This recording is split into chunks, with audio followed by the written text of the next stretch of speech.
நல்ல சாஃப்டான ரவா இட்லியும் அதுக்கு தொட்டுக்க சூப்பரான காம்பினேஷனில் ஒரு கொத்தமல்லி தொக்கும் எப்படி பண்ணலான்னு பார்க்கலாமா?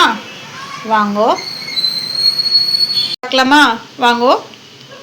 ஃபஸ்ட்டு நான் கொத்தமல்லி தொக்கு, ஒரு ரவா இட்லியும் கொத்தமல்லி தொக்கும் எப்படி பண்ணலான்னு தான் காட்ட போகிறேன். ஃபஸ்ட்டு கொத்தமல்லி தொக்கு அது பண்ணிவிட்டு அதுக்கப்புறம் நம்ம ரவா இட்லி பண்ணுறதை பார்க்கலாம். பாருங்க, ஃபஸ்ட்டு கொத்தமல்லி தொக்குக்கு நான் பெரிய கொத்தமல்லி எடுத்து நல்லா வாஷ் பண்ணி க்ளீன் பண்ணி வச்சுருக்கோம். அதுக்கப்புறம் அதுக்கு தேவையான இது 2 மெத்தடில் அரைக்கலாம். நம்ம ஜென்ரலாக பச்சை கொத்தமல்லி, அது கூட பச்சை மிளகா, உப்பு, புளி எல்லாம் வச்சு பச்சையாக அரைச்சிட்டு அதுக்கப்புறம் தாளிக்கலாம். பட் இதுவும் கொஞ்சம் டிஃப்ரெண்ட்டாக பச்சை மிளகாய் இல்லாமல் சில்லி பவுடர் போட்டு பண்ண போகிறேன். ஃபஸ்ட்டு இதுக்கு பெரிய கட்டாக இதுக்கு தேவையான பொருள் என்னென்னா, காரத்துக்கு காரப்பொடி, வெந்தயம், கல்லுப்பு, புளி, அப்புறம் பெருங்காயம். இதை நான் மிக்ஸி ஜாரில் போட்டுட்டு இதுக்கு ஒன்றுனா ஆட் பண்ணிக்கலாம். காரம் தேவையோ அதை நம்ம போட்டு அரைச்சிடலாம். எல்லாமே சேர்ந்த மாதிரி அரைச்சிட்டா நல்லாயிருக்கும். ஸோ இது கொஞ்சம் காரம் உப்பு காரமாக இருந்தால் தான் நல்லாயிருக்கும். நான் ஒரு 2 டேபிள் ஸ்பூன் கிட்ட போட்டிருக்கேன்.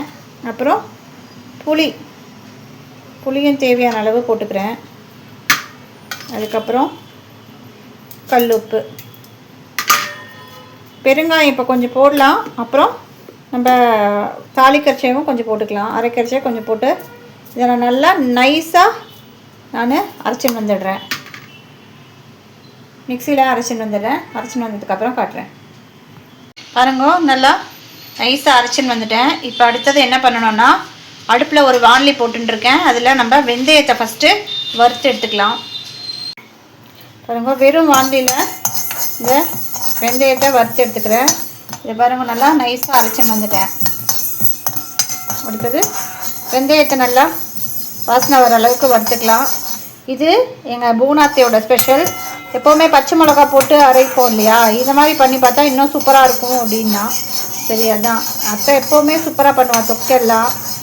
இது நல்லா வாசனை வர அளவுக்கு வறுத்துட்டு காட்டுறேன் நான். அது இது கூட கொஞ்சம் கடுகையும் சேர்த்துட்டு வெறும் வாணலியில் வறுத்துட்டு 2த்தையும் மிக்ஸ் பண்ணி போட்டால் ரொம்ப நல்லாயிருக்கும். இந்த ஊர்லலாம் ரொம்ப ஃபேமஸ் கடுகு பொடி, எல்லாத்துக்கும் போடுவாள். நம்மளுக்கு அந்த ஊறுகாய் ஃப்ளேவருங்கிறது அந்த கடுகு போட்டால் வரும். ஸோ கடுகையும் நான் இது கூட ஒரு ஸ்பூன் கிட்ட ஆட் பண்ணிக்கிறேன். சேர்த்து பண்ணுங்க, சூப்பராக இருக்கும். வறுபட்டு எடுத்து ஆல்மோஸ்ட் கடுகு ரொம்ப இது பண்ணணும்னு இல்லை, வறுக்கணும்னு இல்லை. ஸோ ஒரு வறுத்துட்டு மிக்ஸ் பண்ணிவிட்டு பாருங்கள், நல்லா செவக்க வறுபட்டு எடுத்து நல்லா வாசனை வருது.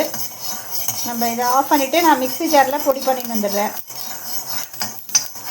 இப்போ நான் அடுப்பில் நல்லெண்ணெய் விட்டு இப்போ இதை வதக்கிக்கலாம். கொஞ்சம் எண்ணெய் நிறைய விட்டால் நல்லாயிருக்கும். நல்லெண்ணெய் விட்டுண்டா ரொம்ப டேஸ்ட்டாக இருக்கும். நான் நல்லெண்ணெய் விட்டுருக்கேன்.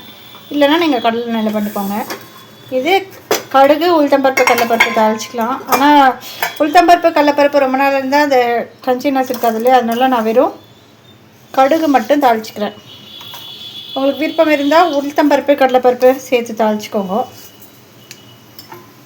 நான் வெறும் கடுகு மட்டும் தாளிச்சிக்கிறேன். கடலைப்பருப்பு நான் போடலை. ஸோ கொஞ்சம் இதில் பெருங்காய பொடி வாசனைக்கு போட்டேன்.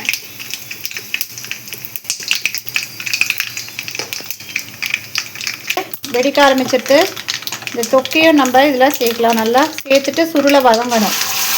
சரிங்களா?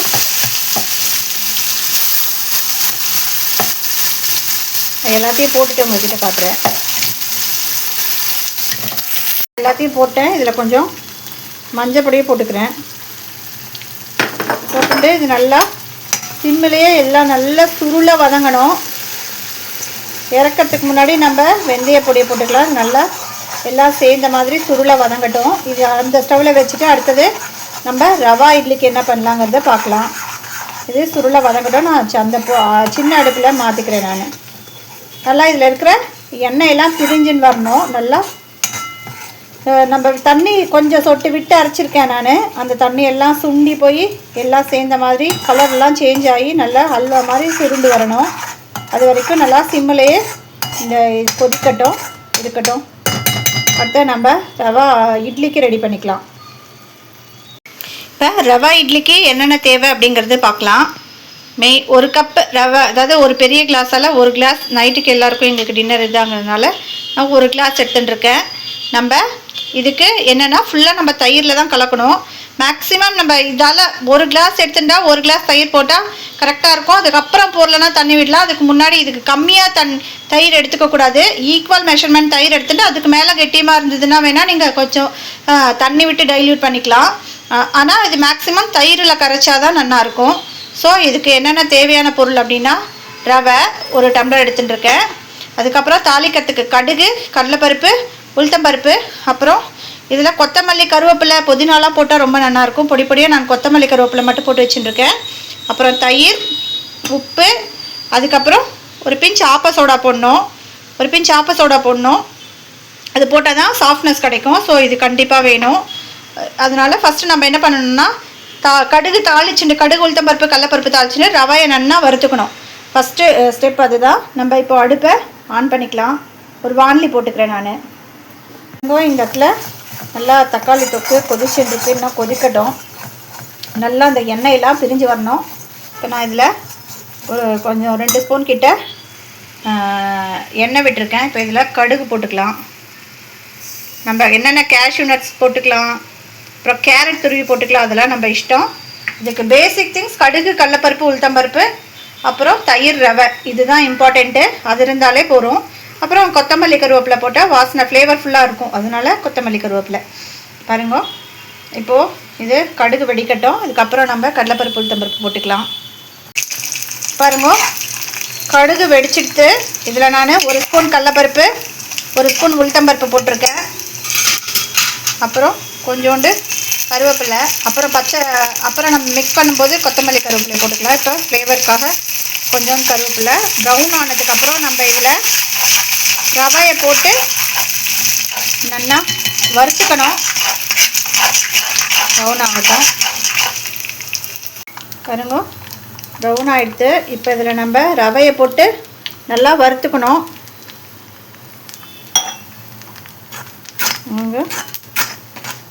நல்லா ரவையை வறுத்துக்கலாம். ரவையோட கலர் கொஞ்சம் மாறணும். பாருங்க, இப்போ ரவை நல்லா ப்ரௌனாக வறுபட்டுடுத்து. இது ஒரு கிண்ணத்தில் போட்டு ஆற வச்சுப்போம். இது ஆடுற டைமில் நம்ம இங்கே தொக்கு ரெடி ஆகிடுது. அதுக்கு வெந்தய பொடி போட்டுறத பார்க்கலாம். இதை நான் ஒரு கிண்ணத்தில் மாற்றிக்கிறேன். ஸ்டவ்வை ஆஃப் பண்ணிவிட்டு இதை ஒரு எந்த கிண்ணத்தில் தயிர் போட்டு மிக்ஸ் பண்ணுற போகிறனோ அந்த கிண்ணத்தில் நான் மாற்றிட்டு காட்டுறேன். ஆற வச்சதுக்கப்புறம் பார்க்கலாம். இது கொஞ்சம் ஆறட்டும் சூடு. பாருங்க, இதை எண்ணெய் எல்லாம் நல்லா பிரிஞ்சு வர ஆரம்பிச்சிடுது. இப்போ இந்த டைமில் இந்த வெந்தயம், கடுகு பொடி, அதுக்கப்புறம் கொஞ்சம் பெருங்காய பொடி போட்டு எல்லாத்தையும் மிக்ஸ் பண்ணி ஒரு செகண்ட் விட்டு ஆஃப் பண்ணிட்டா சூப்பரான தொக்கு ரெடி ஆகிடும். ரொம்ப டேஸ்ட்டாக இருக்கும். சாதத்துக்காகட்டும், இட்லி, தோசைக்கு எல்லாத்துக்குமே சாப்பிட்லாம். இன்னைக்கு ஆக்சுவலி இது ரவா இட்லிக்கு புதினா சட்னி, அப்புறம் கார சட்னிலாம் ரொம்ப டேஸ்ட்டாக இருக்கும். ஆனால் இது கட்டு வாங்கின்னு வந்து 2 நாள் ஆச்சு, கொத்தமல்லி கட்டு. அதனால சரி இதுவே பண்ணிடலாம், பண்ணி காமிச்ச மாதிரியும் இருக்கும் அப்படின்னு சொல்லிட்டு தான் நான் இது பண்ணிட்டுருக்கேன். ஸோ இது என்ன ஒரு செகண்டு விட்டுட்டு நம்ம ஆஃப் பண்ணிடலாம். ரொம்ப டேஸ்ட்டாக இருக்கும். இது ரொம்ப நாள் வரும். நம்ம 1 வாரம் 10 நாள் ஆனாலும் கெட்டு போகாது. ஸோ சூப்பரான கொத்தமல்லி தொக்கு இன்னும் ஒரு 2 நிமிஷத்தில் ரெடி ஆகிடும். பாருங்கள், கொஞ்சம் கூட எங்கேயுமே ஒட்டவே இல்லை. சூப்பராக தொக்கு ரெடி ஆகிடுது. இது நான் ஒரு கிண்ணத்தில் மாற்றிட்டு காட்டுறேன். அந்த கலரே சேஞ்ச் ஆகிட்டு பாருங்க. டேஸ்ட்டு ரொம்ப நல்லாயிருக்கும். கண்டிப்பாக ட்ரை பண்ணி பாருங்க. இப்போ நான் இது ஒரு பவுலுக்கு மாற்றிடுறேன். பாருங்க, சூப்பரான தொக்கு ரெடி ஆகிடுது. அதுக்குள்ளே இப்போது நம்ம இட்லியை ரெடி பண்ணிடலாம். தொக்கு எடுத்து ஓரமாக வச்சு மூடி வச்சிடலாம். இப்போ ரவை சூடாறி போச்சு. இப்போ ரவை கலக்கிறதுக்கு முன்னாடி நம்ம ஒரு வேலை செய்யணும். பாருங்க, நான் இப்போ இந்த வானிலையே ஊற்ற போகிறேன். ஸோ தண்ணியை நல்லா கொதிக்கணும். அப்போ தான் இட்லி நல்லா வேகும்.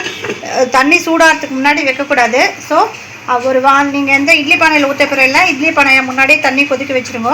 இதே மாதிரி தட்டில் எண்ணெய் தடவி வச்சுட்டேன். இப்போ நம்ம மிக்ஸ் பண்ணுற ஐட்டம்லாம் மிக்ஸ் பண்ணிக்கலாம். ஃபஸ்ட்டு தேவையான அளவு உப்பு போட்டுக்கிறேன். அதுக்கப்புறம்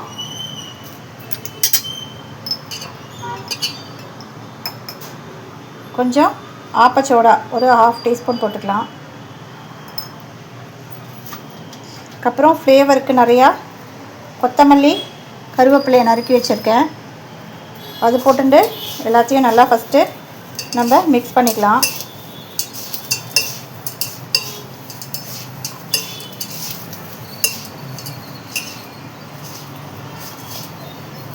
மிக்ஸ் பண்ணிவிட்டு இப்போ நம்ம இதில் தயிரை விடலாம். நல்லா புளிச்ச தயிராக இருந்தால் நல்லாயிருக்கும். ஸோ நம்ம தயிரை விட்டுக்கலாம். மேக்ஸிமம் நம்ம ஒரு கிளாஸ் மினிமம் நம்ம அந்த ஒரு கிளாஸாவது விடணும். அப்போ தான் ஈக்குவலாக விடணும். அதுக்கப்புறம் உங்கள்கிட்ட இருந்தால் ஃபுல்லாக தயிர்லேயே பண்ணலாம், தண்ணியை ஆட் பண்ணாமல். அது இன்னமுமே ரொம்ப சாஃப்டாக வரும் பாருங்க. ஸோ தயிர் இது நம்ம மிக்ஸ் பண்ணி நம்ம இது ஊறணும்னு அவசியம் இல்லை. அப்படியே டக்குன்னு நம்ம ரெடி பண்ணிவிட்டு ஊற்ற ஆரம்பிச்சிடலாம். ஒரு 2 செகண்ட் மட்டும் அந்த தயிரை இழுத்துன்றதுக்கப்புறம் திருப்பி ஒரு 2 செகண்ட் மட்டும் கழித்து பார்த்தா தயிர் இழுத்துருக்கும். இன்னும் கொஞ்சம் கூட தயிர் ஆட் பண்ணிக்கலாம். நான் ஃபுல்லாக தயிரில் தான் பண்ண போகிறேன். தேவைப்பட்டால் கொஞ்சோண்டு தண்ணி மிக்ஸ் பண்ணுவேன். இப்போது இதை அப்படியே மிக்ஸ் பண்ணியாச்சு. இது ஒரு 2 செகண்ட்ஸ்க்கு அப்படியே இருக்கட்டும். மூடி வச்சிடுறேன். 2 செகண்ட்ஸ்க்கு அப்படியே இருக்குது. எப்படி இருக்குன்னு பார்க்கலாம். கெட்டியமாக இருந்ததுன்னா கொஞ்சம் நம்ம தயிரோ வாட்டரோ ஆட் பண்ணிக்கலாம். இப்போ கொஞ்சம் நம்ம தயிர் விட்டு டைல்யூட் பண்ணிக்கலாம். தயிர் விட்டு கொஞ்சம் சொட்டு வேணால் வாட்டர் விட்டுக்கலாம். மிக்ஸ் பண்ணிவிட்டு காட்டுறேன் நான்.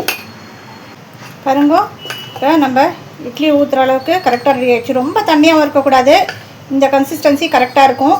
இப்போ நான் இட்லி பானை ஃபுல்லாக விடாதீங்க. ஏன்னா நம்ம இதில் சோடா உப்பு போட்டிருக்கிறதுனால நல்லா ஃபுல்லாக பொங்கி வரும். அதனால கொஞ்சம் போட்டால் போதும். இந்த அளவு போட்டாலே இது ஃபுல்லாக பாருங்க. ஒரு ஸ்பூன் எடுத்து சின்ன கரண்டி வச்சுக்கோங்க. அதில் ஒரு ஸ்பூன் விட்டாலே நல்லா பொங்கி வரும் மாவு. பாருங்க, தண்ணி ஆல்ரெடி இங்கே கொதிக்கிறது. நான் ஃபுல்லாக ஊற்றிட்டு காட்டுறேன் உங்களுக்கு. பாருங்க, நான் இதில் விட்டுருக்கேன். ஃபுல்லாக விடலை, கொஞ்சம் தான் விட்டுருக்கேன். இதை நம்ம இப்போது தட்டில் எடுத்து வச்சிடலாம். பாருங்கள், இங்கே தண்ணி நல்லா கொதிக்கிறது.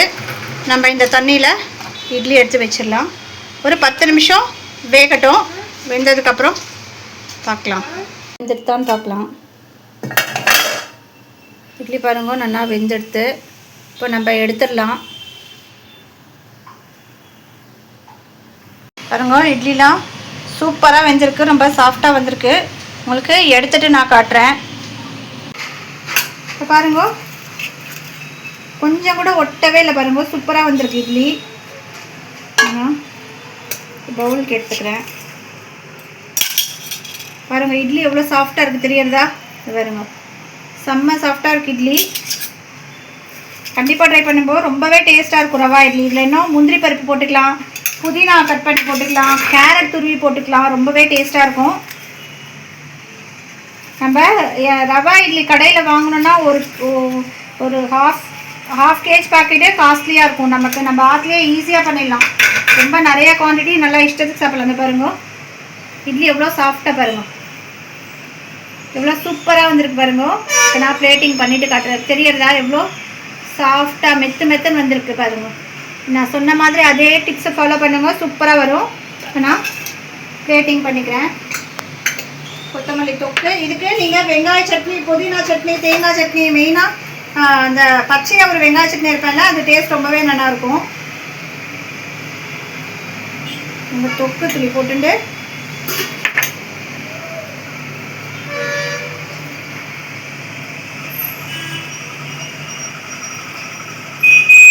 இட்லி பாருங்க. இட்லியும் ரவா இட்லி ஸ்பாஞ்ச் மாதிரி ரவா இட்லியும் புதினா கொத்தமல்லி தொக்கும் சூப்பராக ரெடி ஆகிடுது. இதே மெஷர்மெண்ட்டோட பண்ணி பார்த்துட்டு எப்படி இருக்குன்னு எனக்கு கமெண்ட் பண்ணுங்க. தெரியுறதா ரவா இட்லி எவ்வளோ சூப்பராக மெத்துன்னு ரெடியாக இருக்குன்னு பாருங்க. சூப்பராக எவ்வளோ சாஃப்டாக தெரியுறதா? எவ்வளோ நல்லா பிக்கும் போது அப்படியே மணலாக வரும். சூப்பரான ரவா இட்லியும் கொத்தமல்லி சட்னியும் சூப்பராக ரெடி ஆகிடுது. இப்போ நாங்களாம் சாப்பிட போகிறோம். இதே மாதிரி பண்ணி பார்த்துட்டு இன்னொரு இன்ட்ரெஸ்டிங்கான வீடியோவில் வர இதே மாதிரி பண்ணி பார்த்துட்டு எப்படி இருக்குன்னு எனக்கு கமெண்ட் பண்ணுங்க. இது என் தங்க கேட்டிருந்தா, கல்யாணி கேட்டிருந்தா ரவா இட்லி பண்ணி காமிடின்னு சொல்லிட்டு, அவளுக்காக தான் பண்ணேன். So thank you. பண்ணி பார்த்துட்டு எப்படி இருக்குன்னு எனக்கு கமெண்ட் பண்ணுடி. ஓகே, நெக்ஸ்ட் இன்ட்ரெஸ்டிங்கான வீடியோவில் பார்க்கலாம். பாய்.